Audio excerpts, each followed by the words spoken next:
पद्धतीने आपण निर्णय घेतला आणि आपल्या महिलांच्या करता लेक बहीण माझी लाडकी बहीण योजना ही योजना आपण आणली। काही विरोधकांनी आमच्यावर टीका केली, माझ्याबद्दल काही वेडवाकडे बोलले, परंतु त्याला मी फार महत्त्व दिलं नाही, कारण मला जाणीव होती, मला खात्री होती महायुतीच्या वतीनं एकनाथराव शिंदे असतील, देवेंद्र फडणवीस असेल, मी असेल किंवा माझे सगळे सहकारी असतील, आपण ती योजना चांगल्या प्रकारे राबवू शकतो हा एक विश्वास मला होता। का तर त्याच्यात माझ्या गरीब महिलेला मला मदत करायची होती, माझ्या मातेला मला मदत करायची होती, माझ्या मुलीला मला मदत करायची होती आणि तशा पद्धतीचं काम आपण 1 जुलैपासून सुरू केलेलं आहे। मला आजच्या सभेच्या निमित्तानं उभ्या महाराष्ट्रातल्या माता भगिनी आणि मुलींना सांगायचं आहे, तुम्ही काळजी करू नका। जुलै ऑगस्ट मध्ये जरी फॉर्म भरायला तुम्ही अर्ज करा, तो तुमचा अधिकार आहे। तो अर्ज केल्यानंतर तो अर्ज वेळेमध्ये कसा मंजूर होईल याबद्दलची खबरदारी आम्ही घेऊ, त्याबद्दलची काळजी आम्ही घेऊ।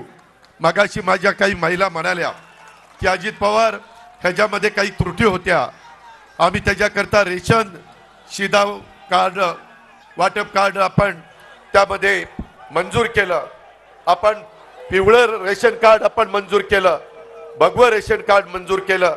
का तर माझ्या आया बहिणींना, माझ्या मुलींना त्रास कमी व्हावा म्हणून। मी महाराष्ट्राला सांगू इच्छितो की या योजनेच्या करता आमचा अंदाज आहे चांद्यापासून बांद्यापर्यंत 2.5 कोटी महिलांना दर महिन्याला 1,500 रुपये मिळणार, दर महिन्याला।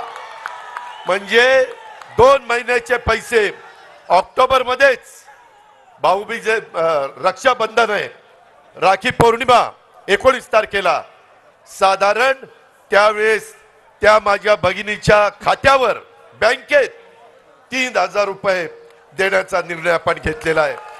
काळजी करू नका।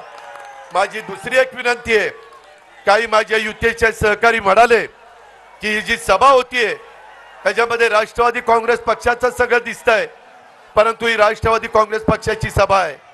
पुढे आमच्या विभागामध्ये युतीच्या सभा होणार आहेत, ज्याला एकनाथराव शिंदे शिवसेना असेल, ज्याच्यात देवेंद्र फडणवीस भाजप असेल, ज्याच्यात अजित पवार आणि त्यांचे राष्ट्रवादी काँग्रेसचे सगळे सहकारी असतील, अशी महायुतीची आणि त्यांच्या मित्र पक्षांच्या सभा प्रत्येक विभागामध्ये होणार आहे, प्रत्येक जिल्ह्यामध्ये होणार आहे। त्याच्यामुळं या सभेचा आणि त्याचा अर्थार्थी संबंध नाही। हे राष्ट्रवादी काँग्रेस पक्षाने जनसन्मान रॅली सुरू केलेली आहे।